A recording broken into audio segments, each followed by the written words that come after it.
இயேசுகளை ரொம்ப நேசிக்கிறார். நீங்க தேடும் நிம்மதி இயேசுவிடம் உண்டு. நீங்க தேடும் சமாதான சந்தோஷம் இயேசுவிடம் உண்டு. அதை கொடுக்கதான் இயேசு கிறிஸ்து உங்களை தேடி வந்திருக்கிறார், உங்களை மீட்க வந்திருக்கிறார். இயேசுவிடத்துல இலவசமா இருக்கிறது. நீங்க பணத்தை தேடிக்கொண்டு எங்க சந்தோஷம், எங்க சமாதானம், எங்க நிம்மதி, தூக்க வரலையே, இளைப்பாறுதல் இல்லையே என்று சொல்லி அநேகர் பல நாடுகளுக்கு பல தேசங்களுக்கெல்லாம் சொல்லுகிறார்கள். ஆனால் நீங்க தேட நிம்மதியும் சந்தோஷமும் சமாதானம் இயேசுவிடம் உண்டு. அந்த இயேசு நமக்கு சமாதானத்தை கொடுக்க, சந்தோஷத்தை கொடுக்க கல்வாரி சிலுவையில ரத்தம் சிந்தினார். இயேசுவின் ரத்தம் நம்முடைய பாவ சாபங்கள், தலைமுறை தலைமுறையா இருக்கிற பாவ சாபத்திலிருந்து நமக்கு விடுதலை கொடுத்து நம்மளை ஆசீர்வதிக்கவே இயேசு கிறிஸ்து இந்த பூமிக்கு வந்தார்.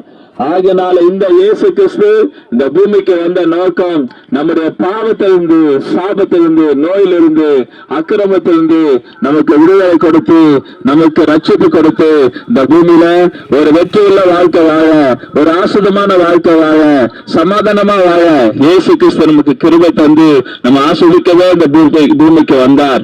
நம்மை ஆஸ்வதிப்பதற்காகவே இந்த பூமிக்கு வந்தார். நீங்க கூட சந்தோஷம் இல்லாத இருக்கிறீங்களா? சமாதானம் இல்லாத இருக்கிறீங்களா? சந்தோஷத்தை தேடி அலைந்து கொண்டு இருக்கிறீங்களா? இயேசுவிடத்துல உங்க உள்ளத்தை ஒப்பு கொடுங்க. நீங்க எதுவுமே கொடுக்க தேவையில்ல, உங்க இருதயத்தை கொடுங்க.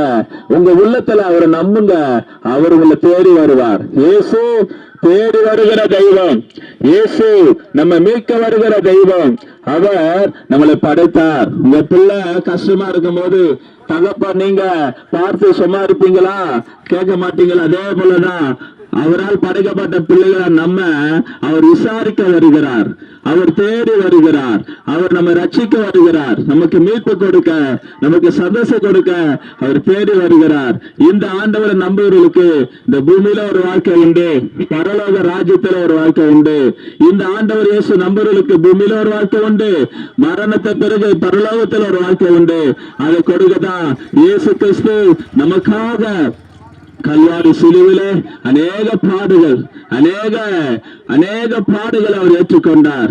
எவ்வளவு நீரோடு கவலையோடு இருந்த நமக்கு அவர் மீட்டு கொடுக்கிறார்.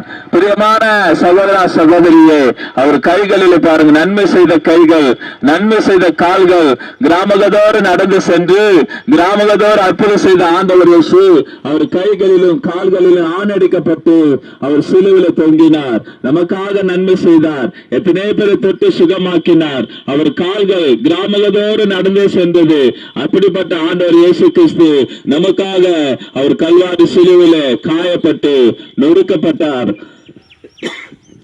பிரியமான ஐயா, அம்மா, சகோதர சகோதரியே, இந்த இயேசு உனக்காக மரித்தார். இந்த இயேசு உனக்காக ரத்தம் சிந்தினார். இவரிடத்தில் உங்க இருதயத்தை நீங்க ஒப்பு கொடுக்கும் போது இவர் நிச்சயமா உங்க வாழ்க்கை மாற்ற முடியும். நீங்க எப்படிப்பட்ட கஷ்டமா இருக்கலாம், எப்படிப்பட்ட வியாதியா இருக்கலாம், ஆனா இயேசு கிறிஸ்து உங்களுக்கு விடுதலை கொடுத்து உங்களை ஆசீர்வதிப்பார்.